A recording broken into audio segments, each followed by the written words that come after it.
Is America's favorite photo and America's favorite conversation. Would Kimberly be shocked? And it's a delight to welcome her in the morning. Okay, here we go. Kmart. We're going to start with talking about the Buffalo Bills. I want to show you their upcoming schedule. It is not what we would describe in sports as a murderer's row. There certainly feels like a lot of winnable games, and as you can see, they are actually favored to win all the remainder of their games on ESPN Sportsbook. So that sets up our first question. Would Kmart be shocked if the Bills clinch the AFC East by the beginning of December? I hope I don't jinx Brandon Beane and Josh Allen, but no, I would not be shocked if they end up clinching the division. You just put up the schedule, Greeny.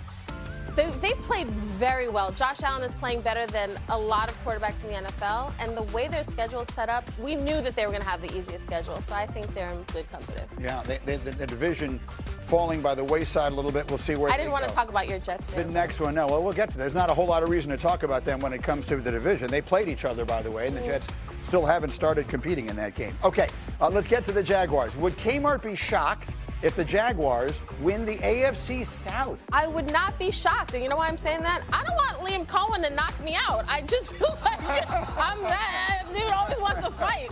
No, honestly, you think about that division, like at this point, they have a good record. The Titans are kind of a mess right now.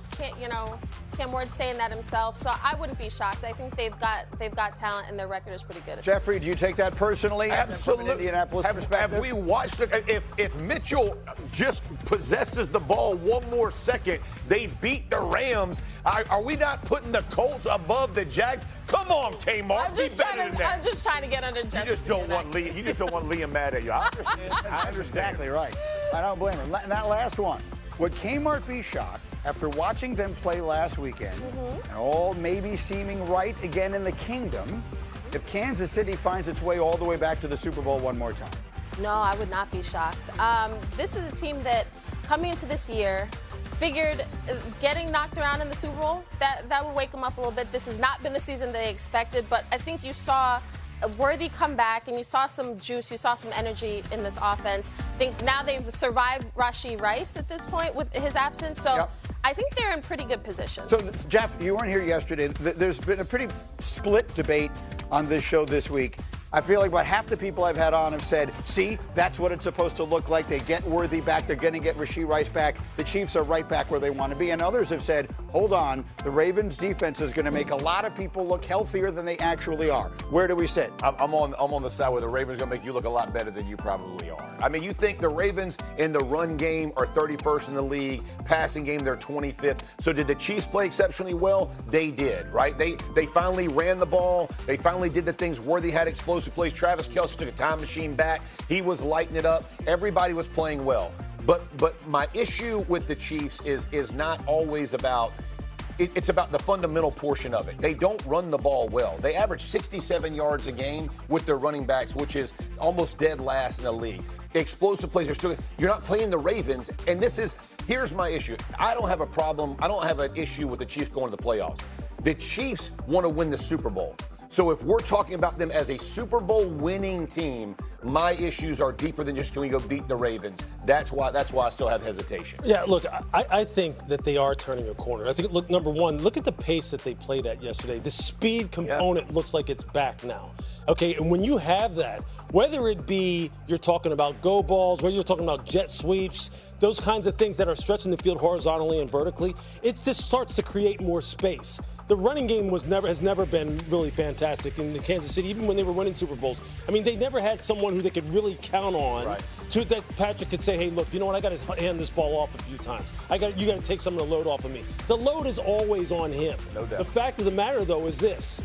The offensive line came off the ball with some authority yesterday. Travis Kelce looked different yesterday. Tyquan Thornton has kind of developed now. Hollywood Brown looks pretty good. Juju Smith-Schuster is going, hey, I want to get in on this. And with Xavier being back, and remember this name too. Remember the name Brashard Smith, the seventh router out of SMU. Slowly you're seeing Andy work him into the backfield like he used Jerick McKinnon, and he has got blazing speed. That's what this team is built on, and I think you're starting to see that come to the forefront now. I think it's fair to say let's wait till we get Worthy and Rice. And that's what I was saying the first 3 weeks. A lot of people were saying that because it's almost, okay, go watch Get Up, but Greeny's out and Kmart's out and Hembo's out, but go watch Get Up and treat it like it's going to be at its best. That's not the case. You need to have your full arsenal before we judge you. And they haven't even gotten Rice back. I think Rice, to me, is one of the top 10 wide receivers in the NFL when he's going in this offense. Worthy comes back, the thing opens up, and to Lewis's point, suddenly you're dusting off Pacheco. It's like, oh, hello, old friend. The Chiefs, that's what I remember. This was the unit that we were expecting before the season.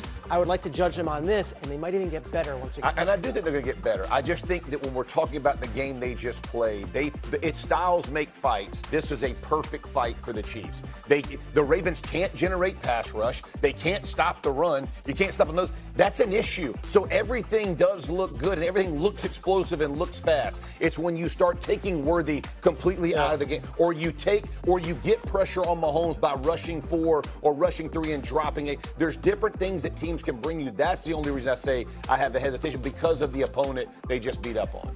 I think it's in the middle. Like the question of have they returned to championship caliber play? It's been 1 week. And I'm always going to be the voice of reason. Like 1 week doesn't mean a whole season. But the same reason we're talking about some of these other teams like the Ravens, what's happening with them? They have a lot of injuries. The fact that your best players aren't on the field, we can't ignore that also. So when you completely talk about the Chiefs, you can't also say like, well, they should be playing better, except they don't have their best guys. It's also worth pointing out, no team in the NFL had a better weekend last weekend than they did. Not only did they get the win, think about where we were a week ago. We're crowning the Chargers. And now, boom, Chargers lose a game. They suddenly don't look so invincible. Chiefs get this win. They play what shapes up to be a huge game Monday night against Jacksonville. They play the Jaguars. It's funny how the players matter, huh? Who you have available really does matter. Always. Yeah. Dudes. To that point, Andy Reid didn't forget how to drop an offense, guys. Right. No like way. they're going to be Absolutely. okay. They needed to tread water until Rashee Rice got there. Banking that win on Sunday is critical. If they get themselves just a 3-3 passes in the second half last week, they're allowing 330 yards a game. That's 22nd in the league. Their offense is sitting bottom 3 in yards per game, yards per play, passing yards per game, which is why people are questioning them. But then, as Jeff points out, not only are they 4-0, but they've won 20 of their last 21 games, including a Super Bowl. So let's dispense with all of that. I'm going to ask you a direct question, Lewis. The way they're playing right now, the way they look right now, are they good enough to defend their Super Bowl championship? No, only because look, I think if they had to really go into like a single elimination game, right, and go up against a team like, let's just say like the Rams in particular, who I think are playing well enough right now to make it to the Super Bowl. Matthew Stafford's playing well enough to carry a team to the Super Bowl. I think they could run into some problems. Now, that being said, look, they're 4-0. I agree with Jeff.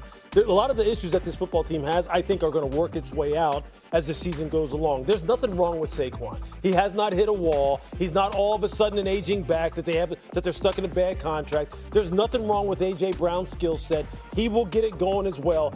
This is the thing. Jeff talked about, you talking about first world problems. Yeah. You're 4-0, and your team right now is kind of not like playing to its potential. There's nothing wrong with this football team, but I think this year, the field is going to really be catching up to them. They're going to be right on their heels at the end of the season. Here's the thing. I don't know everything. I defer to your expertise, but I know that when my star wide receiver is posting Bible verses sort of cryptically, something's not exactly